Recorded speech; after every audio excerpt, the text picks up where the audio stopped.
At Ground Truth, we take the money claims your feed serves you, and we test them on real data, all of it. Today's claim that paying extra on your mortgage, the responsible move, the debt-free dream, quietly costs you $475,000. It comes from a licensed mortgage broker's viral thought experiment, and it's built on one flat average, so we rebuilt his experiment to the penny. And then ran the same choice through every real 30-year lifetime the American stock market has offered since 1871. 1,470 of them through the Great Depression, the 70s, 2008, so that the answer you get is histories, not headlines. And what came back isn't what either side of this fight wants to hear. The real answer is a much closer call than his headline makes it look, and it turns on a single word his 14-minute video never says once. 3 questions. Keep them. 1. Does the $475,000 number survive real market history, not an average, the actual paths? 2. What did the video leave out, and does any of it flip the answer? 3. When is paying off the house early actually the right call? Quick note, this is education and entertainment, not advice. We test ideas, we don't tell you what to do with your money. This is the audit of paying off your mortgage early. This is Ground Truth. Look at your mortgage paperwork. Borrow $500,000, pay the bank back over $1.1 million, $637,000 of pure interest. Every extra dollar you throw at that loan earns a guaranteed 6.5%. No crash can touch it, debt-free 9 years early. Or, never quit the market. $500 a month in an index fund grows to more than $1 million in 30 years. The mortgage is cheap money. Let it ride, get rich instead. Both pitches are real, both sound airtight, and they cannot both be right. And the strongest one isn't in his video, it's the debt-free dream he fell for himself and is now warning you off of. So, slow down. Here's the one piece of arithmetic underneath the whole fight. When you pay an extra dollar into your mortgage, that dollar earns you exactly your mortgage rate, guaranteed. Why?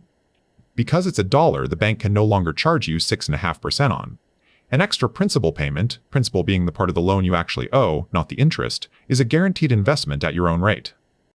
Which means the entire $500,000 question compresses into one coin. Does the market, over your 30 years, beat your mortgage rate or not? Below your rate, prepaying wins. Above it, investing wins. At exactly your rate, a dead tie to the dollar. The broker says this out loud, and he deserves credit for it. Most videos in this genre never find that sentence. So, before we argue with anyone, we did what we always do first. We rebuilt his experiment and checked his table.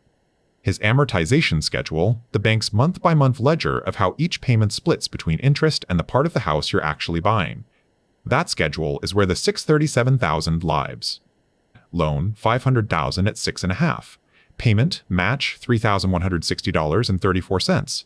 Payoff with the extra $500, match, month $250, about 21 years in, 9 years early. Interest saved, to the dollar, $225,000. And his headline, at his flat 10%, $475,000. Match, to within a rounding error. That's the good news, and in this genre, a table that reproduces at all puts you in the top tier. Now $184,000 detail hiding inside his 10%. To hit his exact numbers, you have to compound 10% the way a loan officer compounds a loan. 10% divided by 12 every month. It's a real convention, your mortgage works the same way. But stack 12 of those little monthly bites, and a year of them compounds past 10. You've earned 10.47.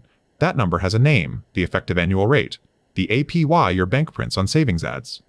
Run his same flat average with honest annual compounding instead, and the headline drops from $475,000 to $391,000. Which tells you the real problem was never his arithmetic. It's that any flat average, 10%, 10.47, pick one, is a market that pays the same number every single year for 30 straight years. Real markets don't do that. That was the good news. Here's the test. We flipped the coin for real, 1,470 times. Here's the machine. Monthly stock market data back to 1871, the dataset Nobel winner Robert Shiller keeps at Yale. Prices, dividends, and inflation every month for a century and a half. Dividends, by the way, being the cash slice of profit companies mail their shareholders every few months. They matter enormously in this story. We gave both homeowners the same 6.5% loan and the same $500 a month. The investors goes into an index fund, one purchase that buys a sliver of the whole market. Then we ran their 30 years starting from every single month history offers, 1,470 complete 30-year lifetimes. And yes, they overlap, so read them as the shape of history, not 1470 independent coin flips. The direction, first. On real paths, the never quit investor beat the prepayer in 93.5% of every lifetime we ran. And there is not one completed 30-year stretch starting after 1950, at this rate, where the guarantee beat just staying in the market. The coin is weighted heavily. So he's right. $475,000. Never pay extra. He's right about the direction. Now, watch the size.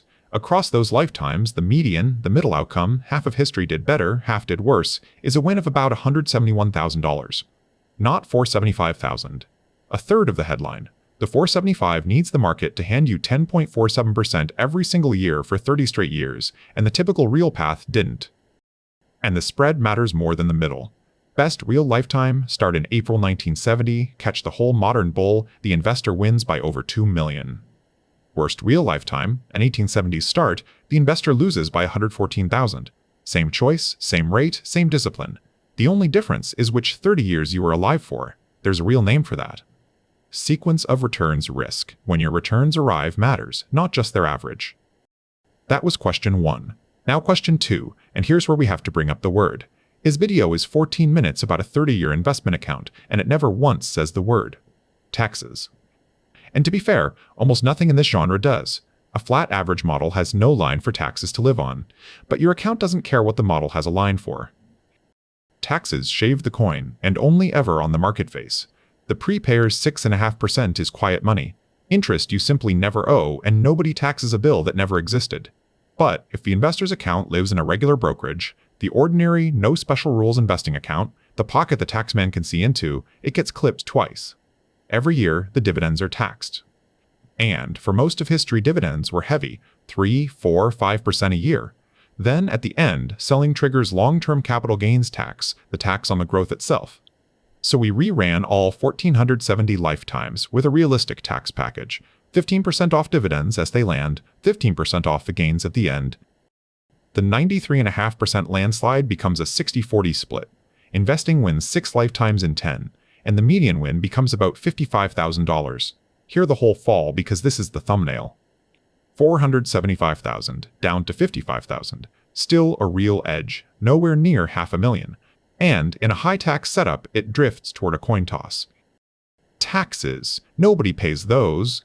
That's what a Roth is for. Hold that thought, because he's about to be exactly right, and in the typical lifetime, it's worth about $115,000. That tax clip has an off switch, and it isn't clever accounting. It's just which account the $500 lives in.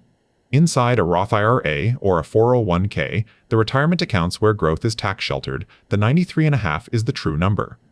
In a plain brokerage, the 60-40 is. That's not a simulation result, it's how the tax code works. Sheltered accounts simply don't take the clip. Same market, same rate. Same coin, different weight, depending on which pocket it's flipped from. We're calling that the account tight fork, and the video never mentions it exists. So before the next number, ask which pocket your 500 would live in, because that answer is worth more than your rate is. The fork was the biggest omission. This last one is the sneakiest, and it's been working for the investor the whole time, for free. That mortgage payment, $3,160.34, is frozen for 30 years. It's the only bill in your life inflation cannot touch. In the median lifetime, by year 15, that payment is doing 66 cents on the dollar of real damage. Real, meaning inflation, adjusted. By year 30, 44 cents. Inflation quietly does part of your prepaying for you. But only if you keep the mortgage. Rush the payoff, and you're retiring the cheapest dollars you'll ever owe with the most expensive dollars you'll ever earn. That's question 2. Answered, and it cut the typical win by 2/3 without ever flipping the direction. The 3 questions again, exactly as posed. 1. Does the $475,000 number survive real market history, not an average, the actual paths? 2. What did the video leave out, and does any of it flip the answer? 3. When is paying off the house early actually the right call? 1 and 2 are on the table, 3 is yours, and it's hiding inside his own 3 best moments. Claim by claim. I saved $225,000 in interest. Real money, guaranteed. No crash could touch it. True. Our machine gets $225,000 to the dollar. And in 93.5% of real 30-year paths, chasing that guarantee still ended up costing more than it saved. Both halves of that sentence are true at once. That's the whole genre in one line. And here's the twist. On the day I burned my mortgage, month 250, the other me was already 6 figures ahead. The party was a defeat. Usually. Pre-tax, the Roth version of the story, in 3 lifetimes out of 4, the investor really is ahead at the party, but in the 4th lifetime, he's behind. Worst case, $137,000 behind at the exact moment the other guy owns his house outright. Freeze that frame, because this is the honest center of the whole choice. The investor's win is a 30-year claim, not a month 250 claim. If you need the money at the party, the coin hasn't finished landing yet. We're calling that the payoff party flip. And if your rate is north of 7, 7.5, quit the market and kill the loan. That guarantee crowds out what the market can promise.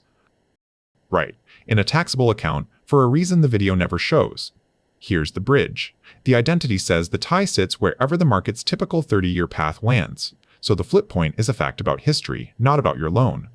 We reran everything at 8 different mortgage rates, with and without the tax package. In a regular brokerage, the coin flips at about 7%. His rule holds almost exactly. In a Roth or a 401k, even at 8% history was still a dead heat. It never favored prepaying. 1 line for taxed money, 1 for sheltered money. His rule sits on the taxed line.